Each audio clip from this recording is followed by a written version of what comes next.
heads like, come on, let's talk.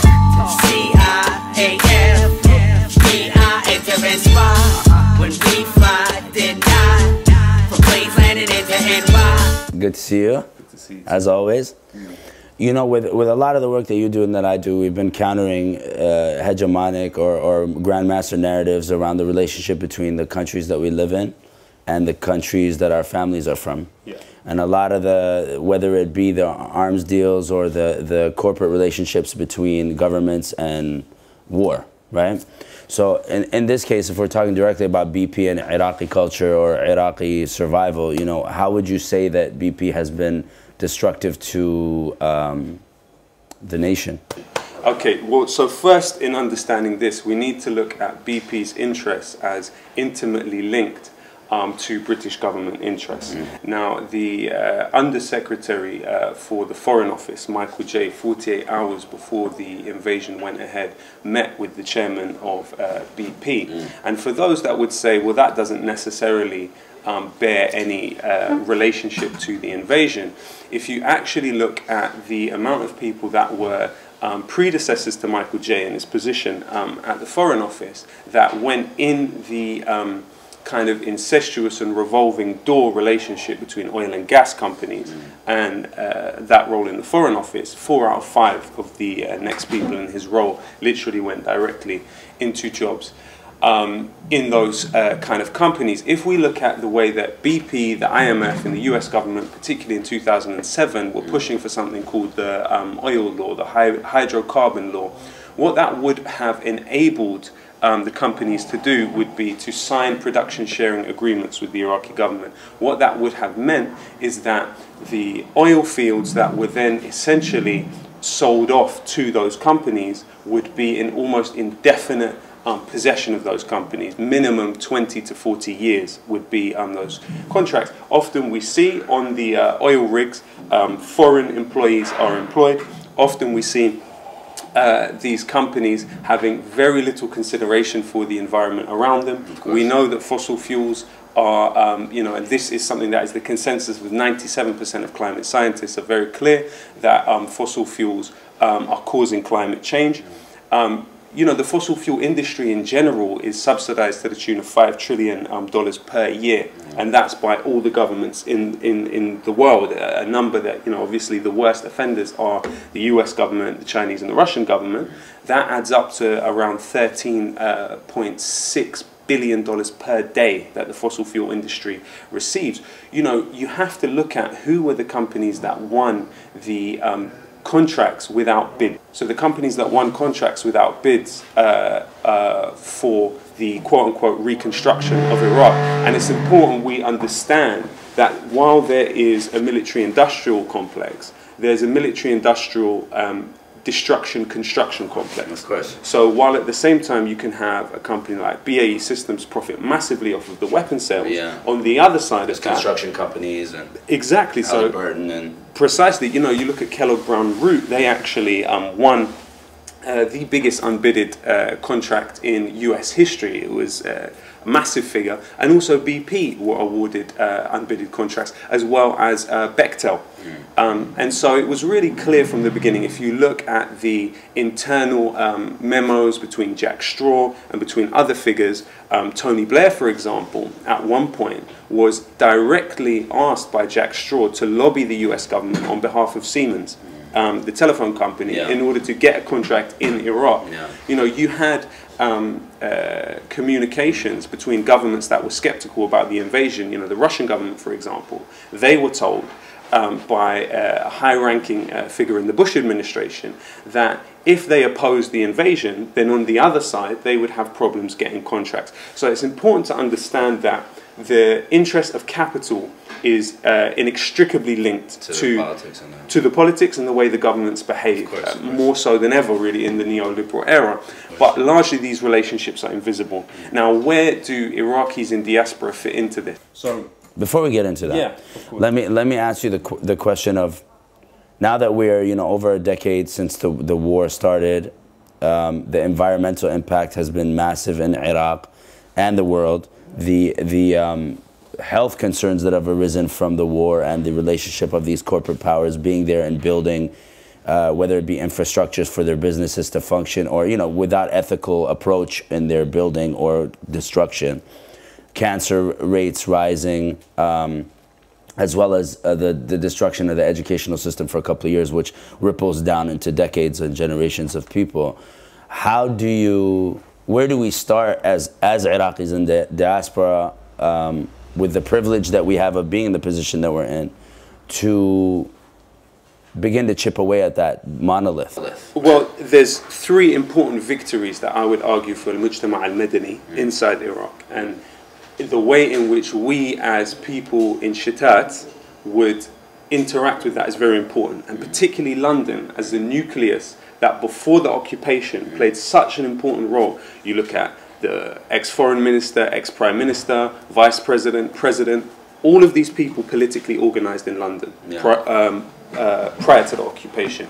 Now, if we think about the failure to pass the oil law in 2007. Now, this was one of the things that the US government were essentially blackmailing a government that they saw as precarious at that time. They said to them, if you don't give us this oil law, we will not send you an extra 100 or so thousand US troops to buttress the government at this stage.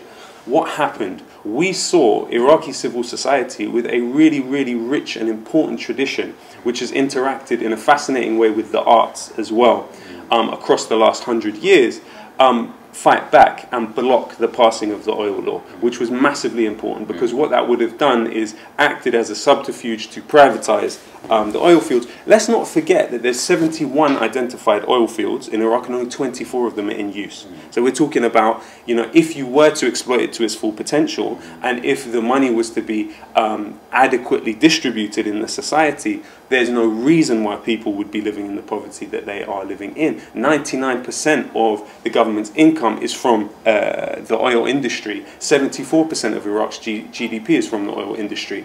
It's mismanaged, whether through corruption or incompetence, or a mix of both. It probably depends on who you ask.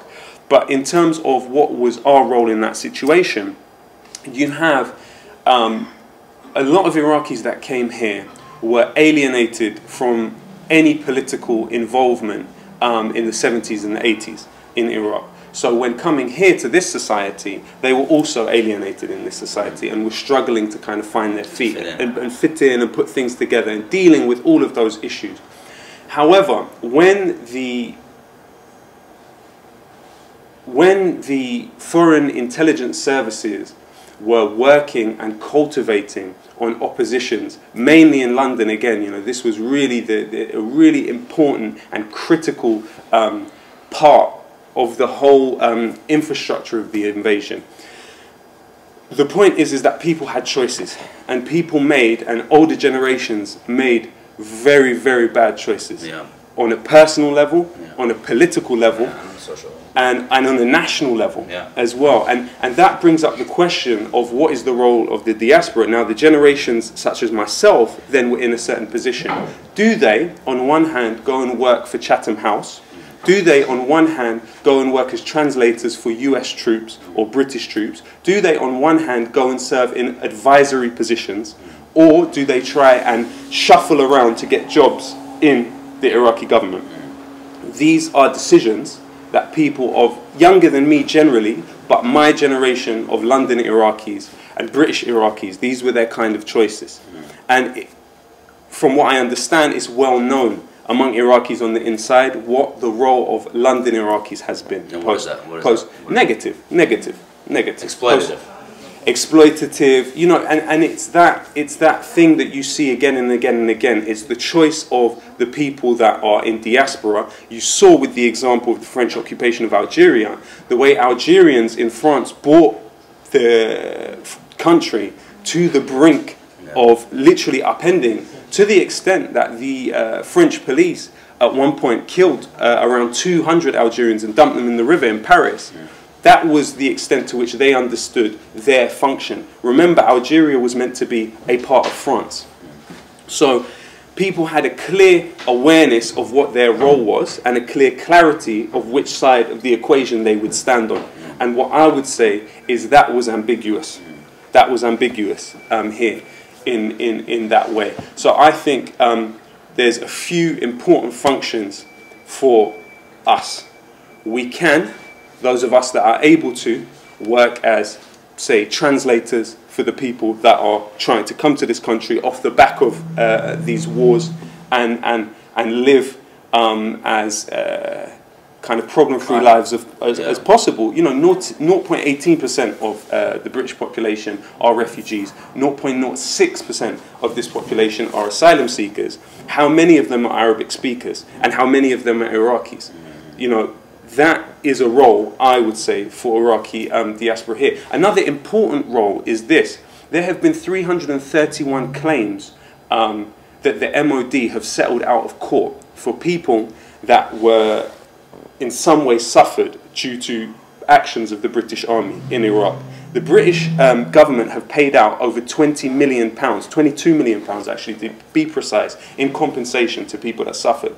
Along that process, they need translators.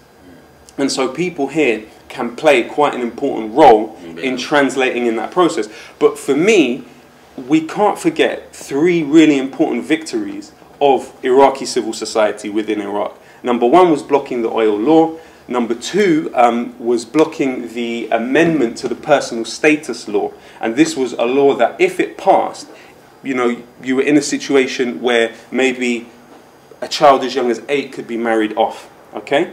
Now this was defeated because of the mobilization of civil society, and its greatest advocates in the Iraqi parliament were people that had been backed and funded by the United States since Clinton's Iraq Liberation Act in 1997. Just to make clear where this hypocrisy about democracy is. And now the third victory, which I think is also something that it would be great for Iraqis here to play a role in, was the passing of the labour law in 2015. So up until that point in 2015, you still had in place the banning on strikes, which had been the previous government had put in 1987. Now, if you're going to establish a democratic society, one of the key tenets of a democratic society is collective bargaining. So the labour law in 2015 was not done out of the goodness of their heart. I'm talking about the political elite, the new political elite. It was done because the civil society demanded it repeatedly. And, you know, it was the first time that sexual harassment, for example, was outlawed at work. And again, as I say, it allowed people to be protected by collective bargainings, even those that weren't part of a union.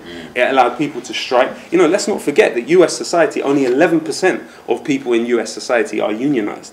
Only around 24% of people in this society, as it stands today, are protected by agreements that are off the back of collective bargaining.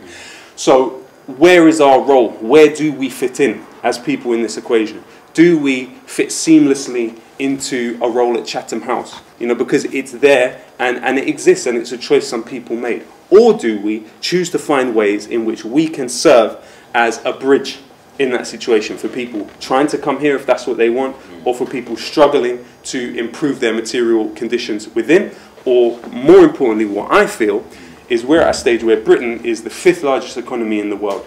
By 2050, it's projected to be the 11th largest economy in the world. Along that period of time, it's going to have to come to terms with its former colonies. So the 20 fastest growing economies in the world, not one of them is a European country, and several of them are former British colonies. So what that means is now Britain is having to reconfigure its relationship to other countries in the world and realize its history. You know, I'll never forget when Tony Blair actually did a ceremony to give Hong Kong back to the Chinese. His opposite on the Chinese side said maybe this will go some way to repairing our history. And Tony Blair actually said, I had no idea what he was talking about. Are you saying that a Prime Minister of this country would not know that in the 1800s Britain launched 3 wars against the Chinese to force them to legalize opium, so the British could sell them opium? Well, we both know he was a clouchy, so you know. Big time clouchy, bro. but the worse than a clouchy, man. Worse than a clouchy. I think one thing that we've felt over time, if we were to look back to 2001 to now, right? 18 years have passed, right? If we were just to start at 9/11, we can go all the way back to the 50s, the 40s, the 30s. But really, if we were to start in our generation, when we became activated in the arts to sort of counter these huge destructive narratives around our people that aided and facilitated the destructions of our countries, right? Whether that's internally from the Gulf into our countries in the Levant, or from outside forces like the UK or the US. Much of the time we spent being in my opinion, being distracted by chasing the big monster that we were trying to catch, which is whether it be government or country or war, in our music and in our narrative and our production, where as I got older, I started feeling like maybe it's smarter for me to focus on the positives of where I come from, to shed light on those things for people that don't even pay attention to that part of our culture. So my question to you is, like, how have you felt that the arts have facilitated the progression of our culture, the progression of Iraqi identity as this thing in flux? It's not really just people out of Iraq now. So many of us are all over the world and still moving out of Iraq and into Iraq, right? So being that we're aware of the destruction that has come out of war, but also that we have a responsibility to continue the story that is being told about our people in a positive way. How do you feel like your music or my music has helped, but also how do you feel like that complex relationship needs to change now that we're entering this like second decade of? Well, I think by definition, our perception of Iraqi culture is either limited or at very least affected by our location and also our psychogeographical bonds. So I'm London more than anything else, but at the same time, a diaspora are often written out of the country's history. So I think the way that the London diaspora is generally associated, if we're looking at the last 20 years, it will be with the invasion. But those of us who are, you know, and Sinan Antoun, the novelist and poet who teaches at NYU, was asked how he felt being an Iraqi in New York at the time of the invasion, and he said, I felt like a barbarian in Rome. And so what he meant was, during the time of the Roman Empire, there was a definition of people outside of its borders as barbarians. And of course, that's where the word barbar or barabara came into the Arabic language, from that way of defining people.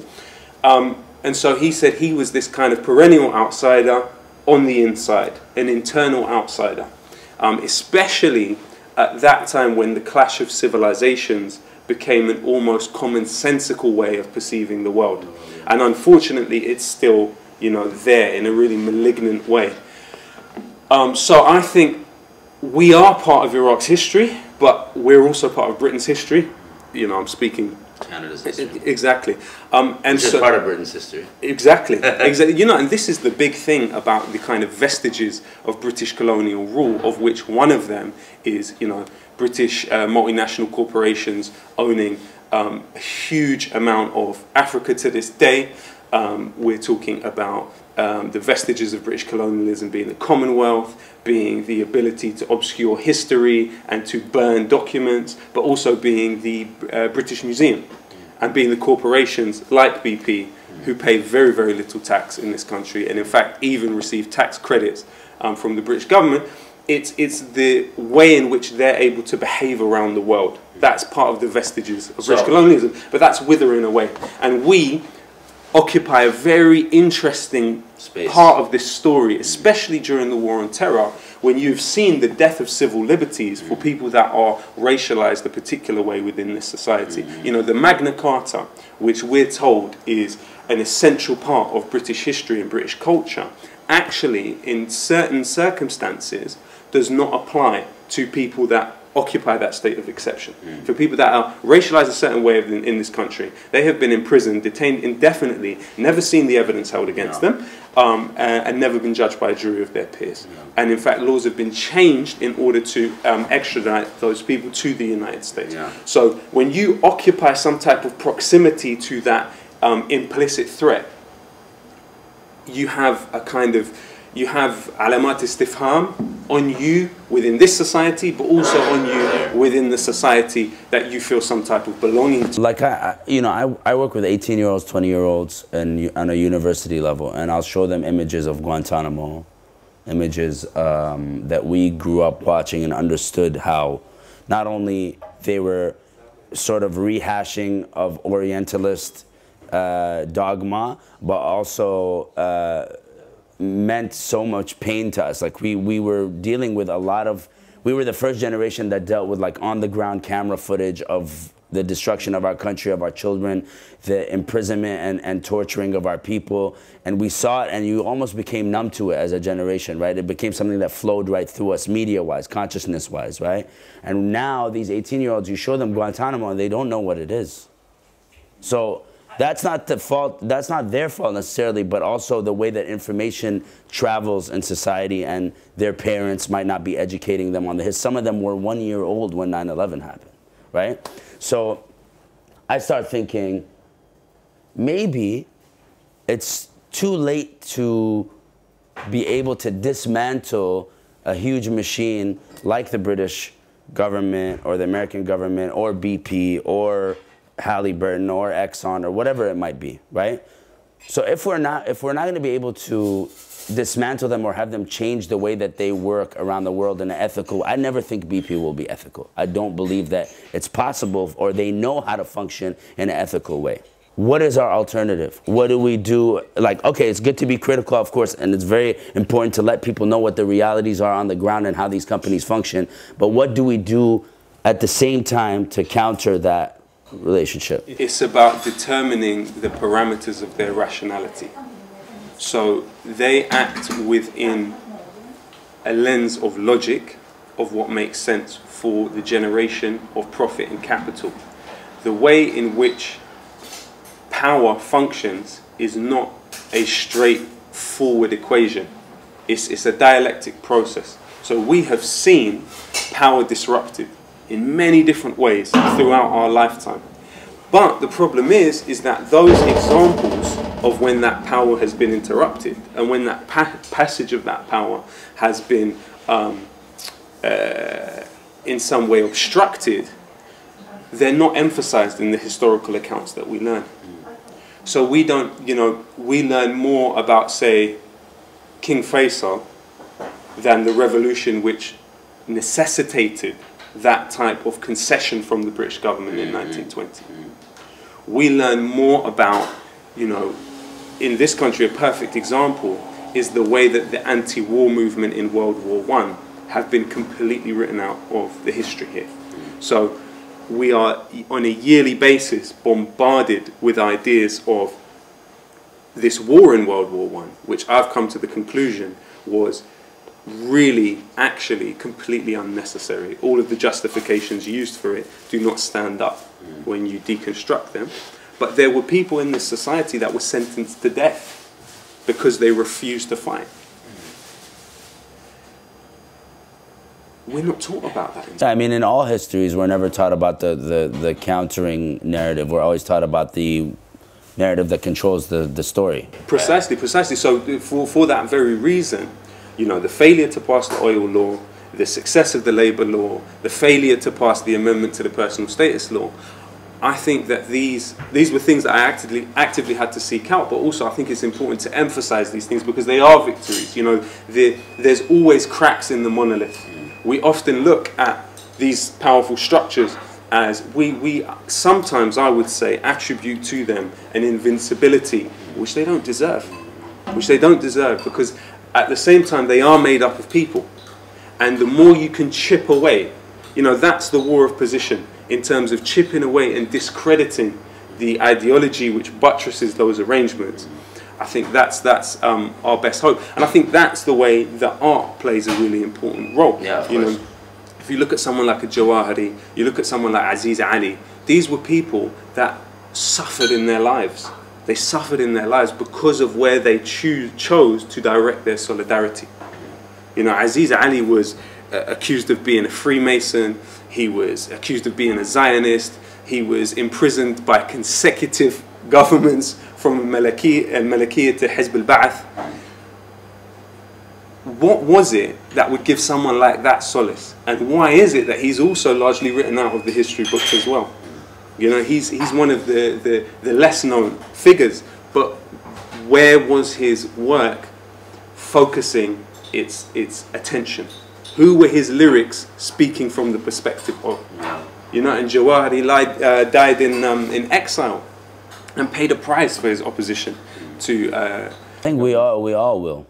I think people who in different ways. There's always going to be some sort of a vilification of the opposition, which internally we might not see, but I think externally people who don't agree with our opinions are always going to vilify that position. I think because they're too comfortable existing in the status quo. That's you know.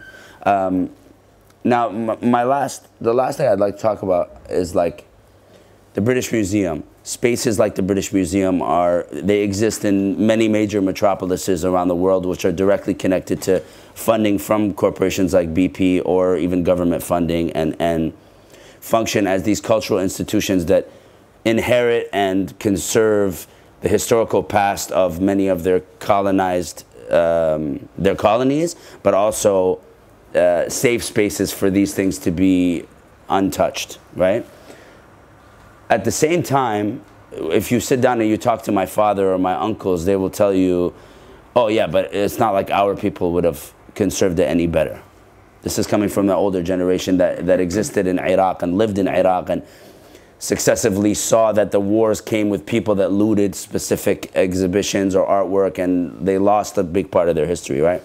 So what is the alternative to, and why has it not been created by the part of our community that might have the financial stability or the ability to fund spaces to have these artifacts conserved in non-privatized businesses like the British Museum? So what's interesting about the British Museum is it's always been about exclusivizing access. So when it was founded, originally, it was only accessible to a very tiny strata of British society. You just couldn't get in. And then as time progressed, they started opening it up more and more to the public. In terms of what it functions as, it is a vestige. It is one of the kind of some of the residue of a declining empire. And with that process means that there is a lot of people mobilizing to claim back some of those things. So one of the most telling episodes to me is the Kohinoor diamond of India, which, because of pressure from below, the Indian government have started to ask for from the British government. Now, David Cameron, when he was Prime Minister, said in response to that, he said, there is a risk that if we say yes to India, the entire entire British Museum will be empty. Yeah, of course. Now, this is important. If we talk about where are the people who are working on historic claims, there was actually a team established by the Iraqi government for historic claims and funded to the tune of 60 million. However, the funding was cut, unfortunately, because this is a really important group that were working mainly on reparatory claims for injuries and other things incurred by the US invasion and the British prisoners. But also, hopefully, some type of institution like that could deal with, once it gets onto other things. I mean, let people have electricity first, and then maybe the government will or some honourable people among them. Yeah, I highly doubt a government will do it. But the point is, sorry just to interrupt you, bro, is that there's also an alternative story told by the British Museum, and it's not necessarily to posit the British Museum as a force for good, but it's what it can potentially mean to Iraqis in diaspora or Iraqis in Iraq. There's a coin that was struck by King Offa, who was the Anglo-Saxon king of Middle England in the 700s, when England was split into a heptarchy. Now that coin, which is still in the British Museum to this day, has on it the words written in Arabic, La ilaha illallah. Wow. Now, why did that happen in the 700s? It happened because at that time, in order to economically advance, King Offa understood that they had to trade with the Abbasiyin. And in order to trade with the Abbasiyin, with Baghdad, which over the next 200 to 300 years became the center of science, became the center of mathematics, became the center of astronomy, of geography, that there was a need for them to copy what was more successful than them. So the same way the red buses maybe, the same way a word like Timman is in Iraqi from British influence, there was influence the other way. And I think there's power in remembering that and understanding that if we're looking at the world from the vantage point of the 700s, it was drastically different. You know, you had some of it was more of a cultural exchange than, I mean, well, but almost the equivalent of going to study in Baghdad would be like going to study at Oxford University. Yeah, of course. And that was really the case. You look at some of the greatest minds in English society, but also European society, who wanted to understand. You know, where do we think the word for algorithms comes from? Yeah, of course. Al-Khawarizmiyat. Yeah. Al-Khawarizmi. Why was that? Because Khawarizmi was so ahead of the rest of the world that he was estimating the circumference of the world at a time when the consensus in Europe was that the earth was flat. When Oxford scholars were saying bathing was a heathen practice. You had, this is why so much, you know, this is why today NASA name craters on the moon after Al-Ma'mun, name craters on the moon after Ibn Sina, after Al-Khawarizmi as well. There's even a crater on the moon named Mashallah. Why? Because this was a Persian Jew who was studying in Baghdad at the time and was so accomplished in terms of astronomy. And so I think that there is power in, you know, we understand what the British Museum is, but there's also alternative ways to understand history and be empowered when looking at some of the stuff in the British Museum. But of course, as an institution, it will be dismantled. It's not a case of we need to make it change.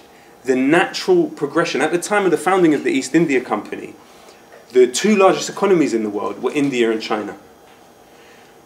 Where we are now, by 2030, China is going to overtake the United States as the world's largest economy. Yeah, everything comes back full circle.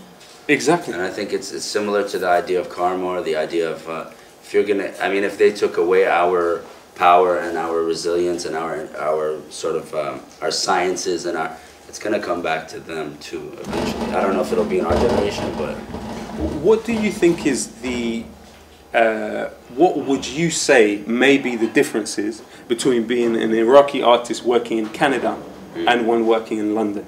I think the differences in being an Iraqi artist in Canada versus an Iraqi artist to London, obviously the first one would be the proximity to the mother base of colonization, you know, being that the UK is very much, it's been so intrinsically intertwined with the history of Iraq. Canada is also portrays itself as this safe space, but really it's just an extended arm of the, it's so in bed with America and the UK that it can't remove itself from the exploitation that these nations have created, and the really like complicated, you can't undo their histories, you know. But also I struggle with being, I always struggled with being like a voice piece for Iraq, because I never grew up there. I never experienced war directly. It was always indirectly through my grandparents or my cousins, or, you know, these stories would come and be passed down to me, and then I'd translate them into my work.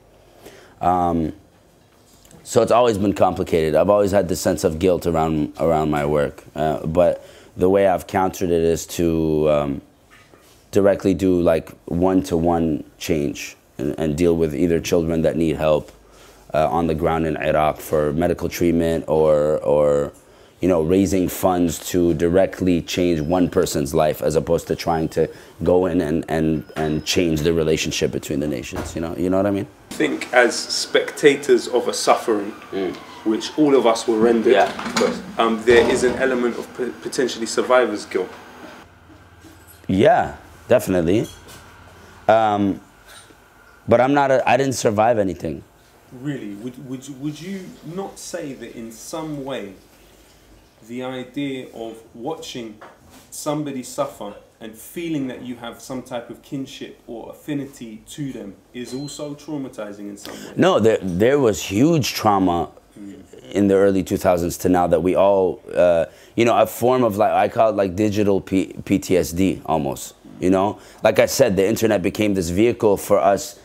You almost want to look away, but you feel guilty looking away, and then you feel guilty watching the suffering, right? So there's this almost devaluing of your life that you're forced into, right?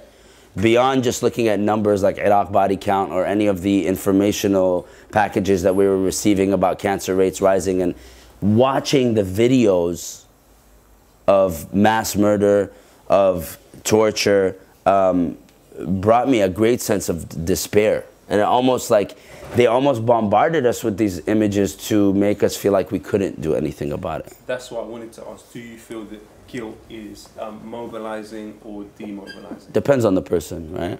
Right. I think it depends on your will.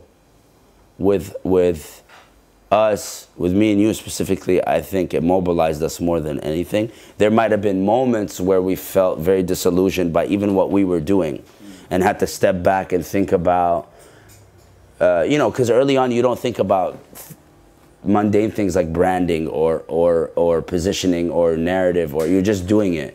But then when we hit our mid-20s to early, mid-20s to early 30s, you start thinking about, oh, what if I insert a bit of humor into this to make somebody laugh but feel uncomfortable about laughing, and make them really think about their relationship to Guantanamo or Iraq or Afghanistan or whatever it is. And what do you think about the, you know, because you're based in Montreal, so being a place that has French influence, has British influence, Canadian, US, what do you think of the hybridity of your position in all of this? And how do you feel that hybridity has increased, shall we say, over this period? The potential for hybridity, because if you wanted to, you could, you know, learn Japanese through a screen. So how has that kind of influenced your work? I definitely, I live in a city that has a huge identity crisis on its own. And then coming in as an immigrant, you come with your own baggage, no pun intended. And then, you know, these hyphens that become a part of your life really define where you stand on physical land, right? So I think what it's made me realize is that I don't really belong to a specific nation. I belong to a tribe of people that navigate the whole earth, like you, like we all have a specific mission that we all serve a purpose in the long run that we're not aware of. We're just kind of going through it. But I also think that our digital existence contains a lot of distractions. So again, it depends on the person and how they use that space. I could want to learn Mandarin or teach my son Mandarin because in 2030, China is going to be way more powerful than America, right? And I think that might be the smartest thing to do as a parent, because we were that middle generation that the internet came into our lives early on, and when we gained knowledge of self, we were able to use it in a very productive way. So I think it's what we do with the next generation and how that hybridity becomes a part of their life, because really the future is all going to be hyphens and hybrids, right? No one is going to belong to a specific nation besides the paper that they hold in their hand to travel, right? How do you feel coming to London? Because, you know, there is a really vibrant Arabic-speaking community in London that I don't think is in Canada. Montreal, yeah, well, in Montreal, yeah. So how do you feel coming to London? Does it feel like a home away from home? Does it feel like, you know, how are the shows here? Do you enjoy connecting with people in that way? I think culturally, London is somewhere that I've always felt attached to. My grandfather, after he was the mayor in Basra, he used to come here a lot to get training, or, you know, he'd deal a lot with British diplomats. So there was a big history that he taught me, and I can always go back to the apartment that him and my grandmother lived on Cromwell Road when he used to come visit here. My sister, when she had a terrible accident, she came and got treated here, and we were here for a couple of years. So I have this personal connection to London that brings me back here a lot. But I also see that there's a very dark side to Britain that, I don't know, I feel like people carry, the struggle here is real. Like it's very, it's intrinsic to the existence of living in this land. Like you are tied to the exploitation that the nation has created in its attachment to other nations, right? Just like you are in Canada or the States, but here it's so like the beginning, or the, you know, between the Dutch and the British, it started that relationship almost on a corporate level or a business level or a financial trading level. So I feel like as an artist, you or many of the artists that I know in London that deal with these political realities, there's a certain burden that you have to carry with you that I don't feel in Canada, because though it's there in Canada and I address it in my work, it's not as prevalent. Do you know what I mean? I don't know if you understand what I mean. No, exactly what you mean. And also when you think about, according to YouGov poll, 51% of the population here think the British Empire was a good thing. And 34% think it would be good if it still existed. Yeah, so, I mean, that's the one thing. It's very complicated. I love London, I love the UK, but I also know so much. It's the same with America. When I go visit America or I go to New York, like, I love being in New York, and I love silly things like fashion and all these like glitz and glamour, but then you see a huge tech, multi-million-dollar tech guy on his cell phone bartering a deal, and he's ignoring the guy, Bishara, guy, Aish Bishara. You know what I mean? So I think we've reached a point in history now where there's a tipping point, and a lot of the conversations around whether it be, you know, the representation of women or empowerment of women in corporate spaces or in the arts industries, those are the first conversations that have to be had, because those are the oldest forms of engendering and exploitation that existed in these industries, and they're the first ones that have to go, right? And then I think the next conversation that's going to be had are these racial inequalities and financial like gaps between people that shouldn't exist anymore, for us to sort of exist in not only an ethical way, but in a way that won't be as destructive for the future for our children on a planetary level, but also on a social level, you know. I see with my kids the way they see human beings. It's very simple and might sound corny, but they don't see these lines that are drawn that we began learning at the age of 13 and 14 around race and culture, and right? And that's the core of every human being. If we're able to instill not only the education that's needed for you to understand the histories, but also the fact that these things in the long run shouldn't matter, and having somehow these things meet at a point where they're in their 20s and they start realizing that they can dismantle through the hybridity that exists with the digital existence that they have, then maybe the future will be a better place. But you never know, man. You never know the way it goes. Inshallah khair. I'm going to go to Basra this year. Okay. I've made it a mission of mine to go back to my father's province, to touch the earth there and sort of connect with the youth that have been listening to our work from inside. What do you hope to do to your relationship with Iraq in the next coming years? Do you hope to go back? Do you? Yeah, 100%.